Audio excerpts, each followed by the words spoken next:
Assalamualaikum warahmatullahi wabarakatuh. Perkenalkan, nama saya Muhammad Rizky Fauzan Falahi dari PAI 4. Di sini saya akan mengobservasi tentang sejarah peradaban Islam yang ada di Kota Balikpapan. Sebelum itu, saya akan memperkenalkan Kota Balikpapan itu sendiri. Kota beriman julukan Balikpapan, Kalimantan Timur, terkenal dengan ragam budaya.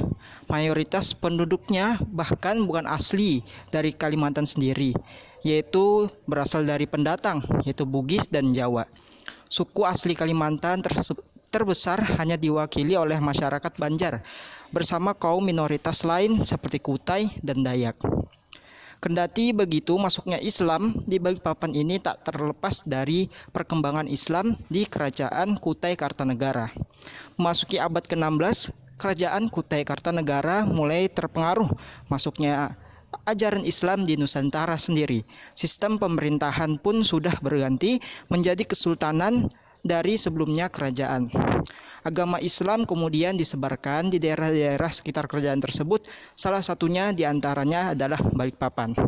Nah teman-teman, yang menjadi salah satu bukti dari adanya sejarah peradaban Islam di Balikpapan ini adalah salah satunya adalah masjid yang berada di Kampung Baru, yaitu Masjid Al-Ula. Berdasarkan sumber, masjid tersebut adalah masjid yang paling lama atau tertua yang ada di Balikpapan, dan salah satu masjid yang lainnya adalah Masjid Agung At-Taqwa yang ada di Kelandasan Ulu. Nah teman-teman, kita akan melakukan observasi langsung ke Masjid Al-Ula dan ke Masjid Agung At-Taqwa. Kita akan langsung ke sana. Check it out.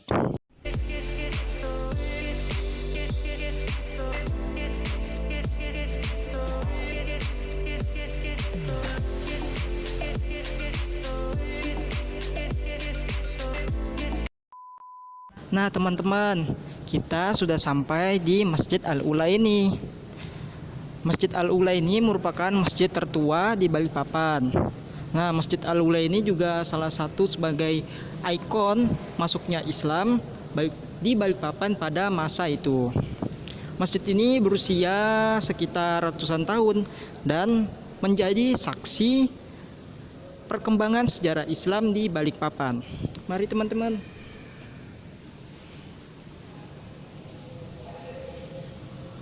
Nah teman-teman, bagi yang belum tahu, masjid ini berlokasi di Jalan Ledjen Suprapto, Kelurahan Baru Ulu, Balikpapan Barat.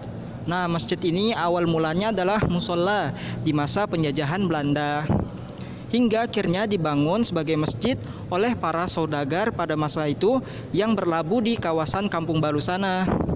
Nah, kawasan tempat dibangunnya Masjid Jami Al-Ula ini adalah sebagai pusat perdagangan kota Balikpapan yang lokasinya dekat pesisir pantai. Banyak saudagar memasarkan dagangannya di kawasan tersebut. Mereka berasal dari Sulawesi, Banjarmasin, dan lain-lainnya. Para saudagar melalui kawasan pesisir ini juga sekaligus bertindak sebagai pendakwah yang memberikan pengetahuan tentang agama Islam dan mengamalkan dalam kehidupan sehari-hari kepada masyarakat. Inilah yang awal pembangunan Masjid Al-Ula ini. Masjid di kawasan pemukiman mayoritas warga etnis Bugis, Makassar, ini bisa diibaratkan menjadi tonggak sejarah penyebaran agama Islam di Balikpapan. Nah, Masjid Al-Ula ini kemudian menjadi pelopor berdirinya bangunan masjid-masjid lain di kota yang mayoritas penduduknya adalah Muslim. Nah, selanjutnya kita akan menuju ke Masjid Agung At-Taqwa. Sampai nanti.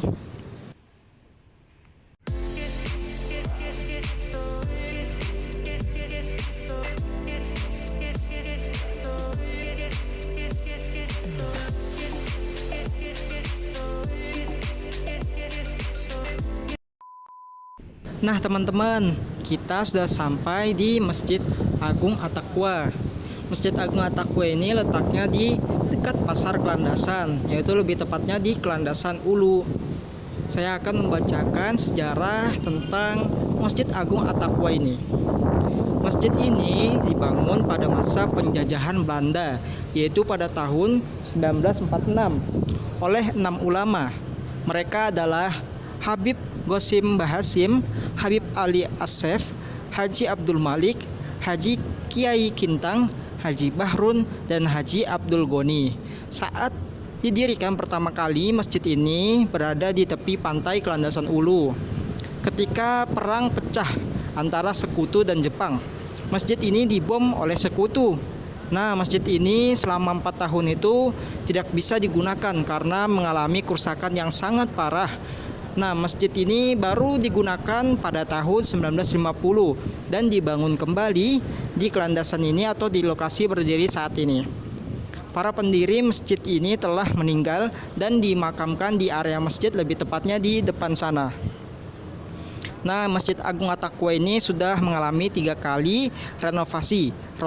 Renovasi pertama dipimpin oleh wali kota kita sendiri Balikpapan yang pada tahun 1970, yaitu Haji Asnawi Arba'in. Selanjutnya renovasi kedua dilakukan oleh setelah 20 tahun silam dengan dipimpin oleh Haji Zali Karim. Nah, Taqwa ini berubah nama menjadi Masjid Raya At-Taqwa setelah direnovasi pada saat kedua itu. Namun tahun 1998 Masjid Raya At-Taqwa ini berubah menjadi nama menjadi Masjid Agung At-Taqwa sampai sekarang. Nah, teman-teman, 2 masjid inilah yang menjadi bukti adanya sejarah perkembangan Islam di Balikpapan dan sejarah peradaban Islam di Balikpapan. Itu saja yang bisa saya sampaikan dalam observasi kali ini. Kurang dan lebihnya saya mohon maaf. Wabillah Taufiq wal hidayah. Assalamualaikum warahmatullahi wabarakatuh.